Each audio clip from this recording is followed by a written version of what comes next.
Así que le mandamos saludos a todos los que están por ahí. Pero ya estamos en comunicación telefónica porque hoy tenemos mirada, y cuando hablamos de que tenemos mirada está del otro lado Jorge Rachid. ¿Cómo va, Jorge? Buen día.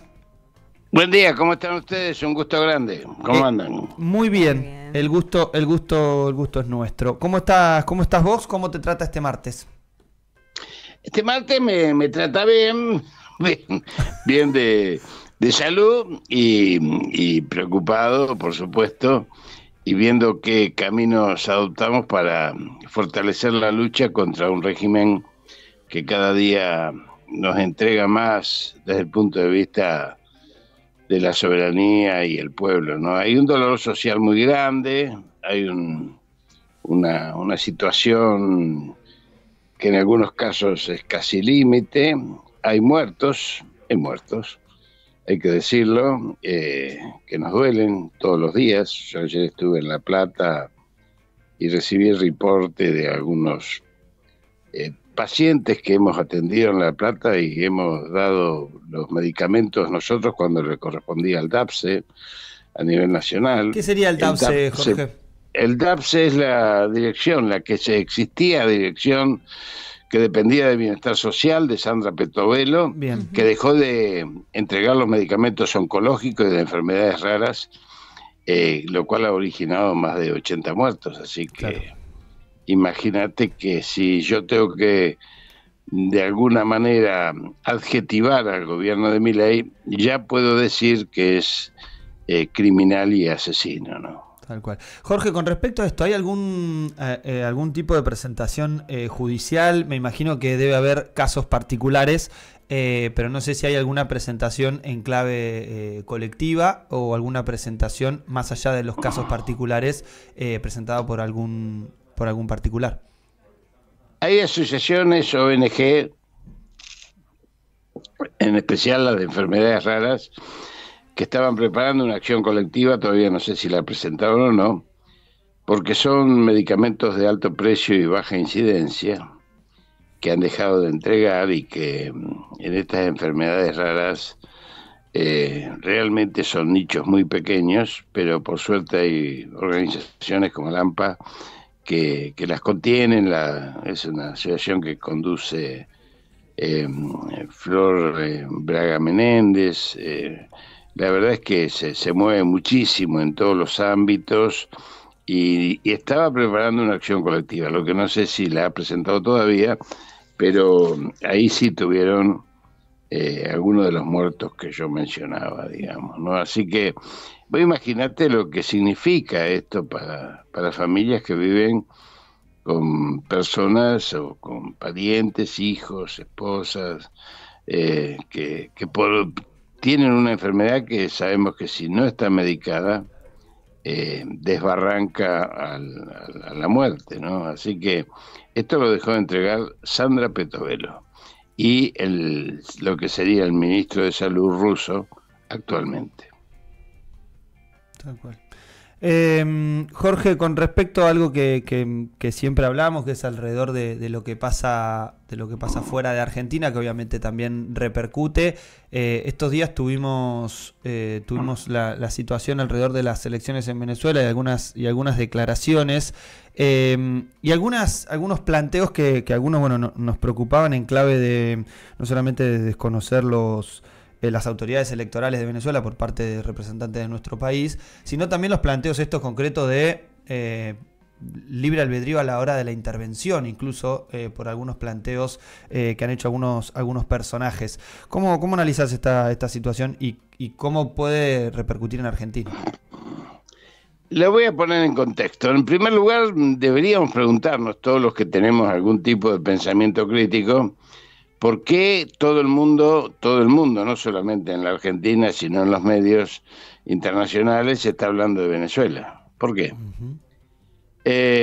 ¿Por qué no se está hablando del genocidio en Gaza, por ejemplo, que ya lleva 40.000 muertos y 18.000 niños, entre ellos, ¿no? Casi 2 millones de desplazados? ¿Por qué no se habla de lo que está sucediendo hoy en Europa, que está en crisis absoluta, siendo rehén de Estados Unidos. Entonces, lo primero que hay que preguntarse es por qué hablamos de Venezuela. Hablamos de Venezuela porque Venezuela es el principal foco de la reserva de petróleo en el mundo, incorporada a la OPEP, por supuesto, y que ha sido atacada desde el mismo minuto uno de la revolución de Hugo Chávez hace 24 años. Hace 24 años asumió Hugo Chávez, al poco tiempo, 2 años después, un golpe de Estado lo destituyó durante 48 horas. En ese lapso asumió justamente un presidente, juró, que era un empresario petrolero ligado a Estados Unidos. Carmona, por supuesto, ¿no? el pueblo lo rescató, lo sacó de la cárcel, lo volvió a poner en el poder, y después empezó a deteriorarse su salud, sospechosamente, digo yo. A lo mejor se sabe el día de mañana, como se supo con Arafat 8 años después, que había sido envenenado en microdosis, como se comprobó con Arafat, ¿no? Pero bueno, esto lo dejamos ya para la historia. Pero asumió Maduro e inmediatamente... Jorge, decís en relación, sí, esto último que nombrabas lo decís en relación a las líneas que investiga, entre otros, el Servicio de Inteligencia Bolivariano, en relación a lo que es, lo voy a decir vulgarmente, plantar un cáncer en el cuerpo de Hugo Chávez. Exactamente. La biotecnología hoy permite ese tipo de cuestiones, así que, bueno, esto estará en investigación.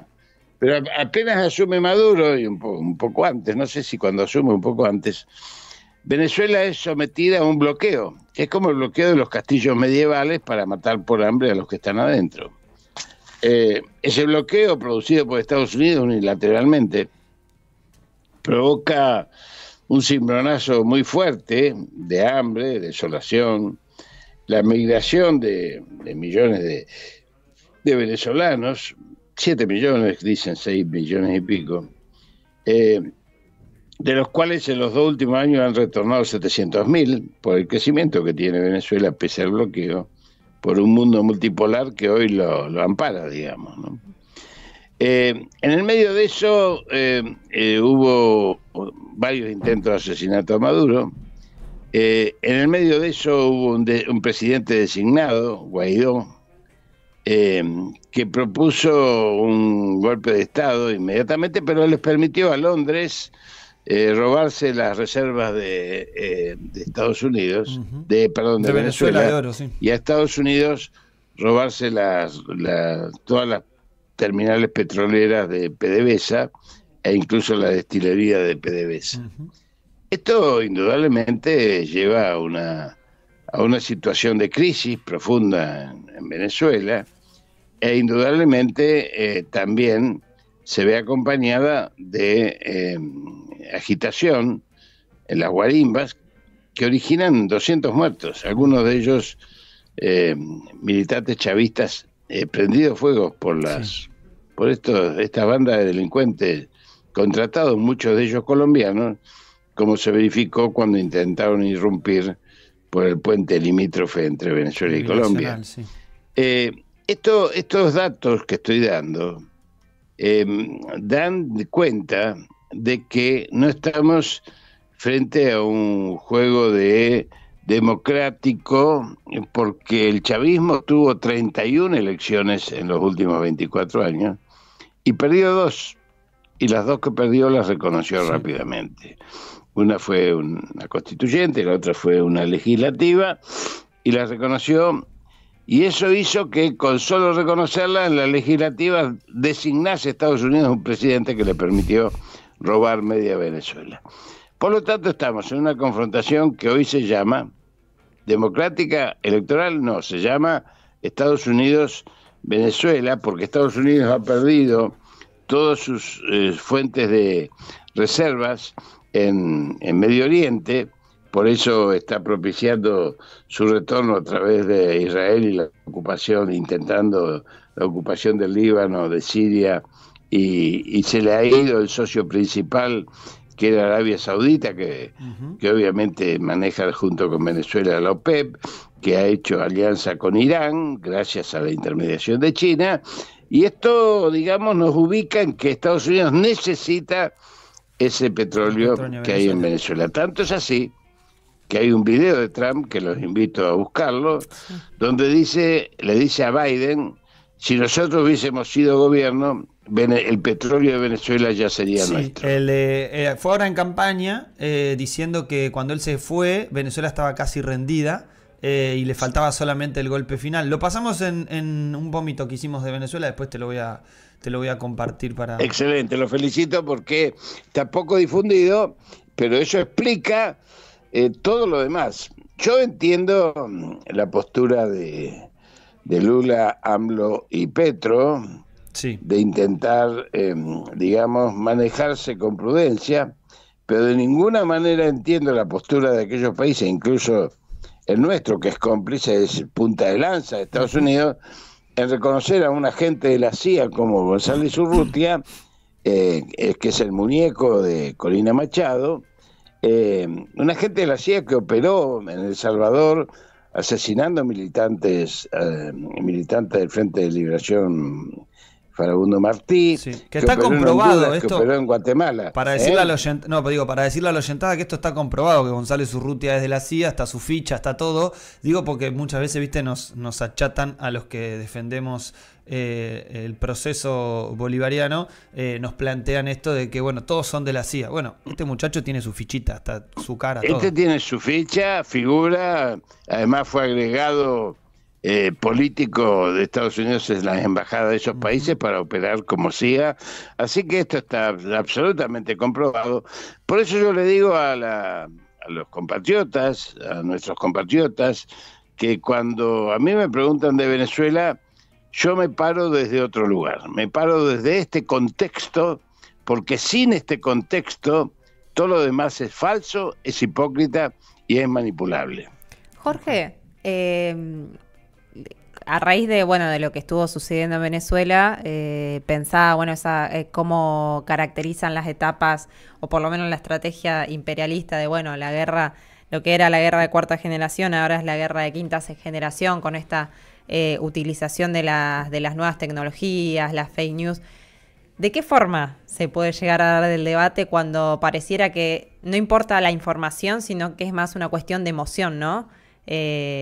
Por eso los videos falsos, por eso, pienso todas estas noticias falsas que empezaron a difundirse. ¿De qué forma? Es muy buena tu pregunta. Es muy buena tu pregunta. Mirá, hay un viejo dicho griego que dice que a los mitos creados no se los derrota con respuestas racionales. El enemigo en la guerra híbrida maneja muy bien la creación de mitos. Por ejemplo, Cristina corrupta. Claro. Digo, para poner un ejemplo, digamos, ¿no? Cristina corrupta, los peronistas son todos ladrones, qué sé yo. Podemos hablar de todos los mitos que vienen creando a través de esto que vos decís, las redes, las nuevas tecnologías, la inteligencia artificial, el mismo gobierno que se maneja muy bien con estos temas a través de este monje negro que es Santiago Caputo, y que tiene alguna relación con otras fuerzas políticas, que sería largo de charlar, pero que indudablemente crea un mito. Ese mito lleva de alguna manera a hacer entender a la dirigencia política que someterse a la discusión de la agenda del enemigo lleva a que esto no penetre en las balas de la racionalidad explicativa. La racionalidad explicativa frente al mito es pétreo, el mito. No le permite la entrada a la racionalidad explicativa. Y nuestros dirigentes han seguido la agenda del enemigo en vez de crear agenda propia y crear y trabajar sobre las propias emociones que podemos generar en el conjunto del pueblo, en especial en las nuevas generaciones, sobre utopías, esperanzas que debemos construir con objetivos muy claros que están fuera de la agenda del enemigo. Y es ahí donde me parece que ha habido una falla desde el inicio mismo de la democracia, cuando el enemigo nos permite, graciosamente, una democracia, pero siempre y cuando actúe el mercado como ordenador social. Cuando el enemigo, Estados Unidos, plantea terminar con las dictaduras militares, la doctrina de seguridad nacional, en esa época, porque le salía muy caro, incluso deshace la cuarta flota, implanta al mercado como ordenador social e implanta sus mecanismos de coacción, como el Fondo Monetario Internacional, el Banco Mundial y todo el despliegue de la Organización Mundial de Comercio, el CIADI, sobre nuestro país, y lo consolida en la Constitución de 1994 con la tradición del menemismo, hay que decirlo con todas las letras, y de muchos de los actuales dirigentes que participan en esa Constitución que lleva a la diáspora de las provincias, porque la salud pública, la educación pública, la seguridad social, jubilaciones, pensiones, todo lo que es el sistema, los sistemas solidarios, dejan de tener políticas nacionales para tener políticas provinciales, lo cual es una fragmentación absoluta, y encima los recursos naturales de las provincias pasan a ser comercializados por los gobernadores, lo cual genera provincias ricas y provincias pobres. En este marco, más allá de los 12 años de Néstor y Cristina, maravilloso desde el punto de vista del respiro y la recuperación de identidad que tuvo el pueblo argentino, nunca pudo perforar ese techo de la dependencia, como se verificó en 4 años de macrismo, que borró con el codo de un plumazo todas las conquistas sociales que se habían permitido. Por otro lado, el enemigo permite esas conquistas, como los derechos de la mujer, la interrupción del embarazo, el matrimonio igualitario, pero nunca le toques la macroeconomía, y el mejor testimonio de eso es que hoy sigue rigiendo la ley de entidades financieras de la dictadura militar. Y esto es el mejor ejemplo de lo que hay que combatir para construir una patria en serio. Tal cual. Jorge, como siempre, clarificadora la mirada, muy saludada también en el chat de YouTube. Algunos mensajitos para vos, como por ejemplo el vikingo que dice saludos para Jorge y la banda. Buenos días, compañeros. Otros que ponen aplausos. Gracias, dice Alejandra de Trelew. Y todos estos mimos digitales que también un poco vienen bien, sobre todo para esta etapa. Jorge, antes de despedirte. Seguro, son caricias al alma. Unas caricias al alma tan golpeada, sobre todo. No golpeada, al contrario, fortalecida por la lucha. Todo lo contrario. Me parece perfecto. Jorge, antes de despedirnos, decirte que el 7 de septiembre festejamos el cumpleaños de la radio, el tercer aniversario de Radio Trinchera, al que estás más que invitado. Es sábado, ese día, es aquí en Comunidad Ferroviaria. Te avisamos así, si todavía tenés libre la agenda, para que te lo agendes y puedas venir a compartir un rato de la tarde también con nosotros. Bueno, avísenme cerca de esa fecha y bueno, ¿qué tengo que llevar? ¿Tengo que llevar vino? No, eso va a haber para brindar acá, no hay ningún problema. Además, bueno, si es cumpleaños tiene que haber brindis, así que habrá brindis colectivo. Bueno, un abrazo grande y mi agradecimiento de siempre. Un abrazo. Fuerte abrazo y el gustazo siempre es nuestro, Jorge. Que andes muy bien. Pasaba Jorge Rachid con su mirada, que tanto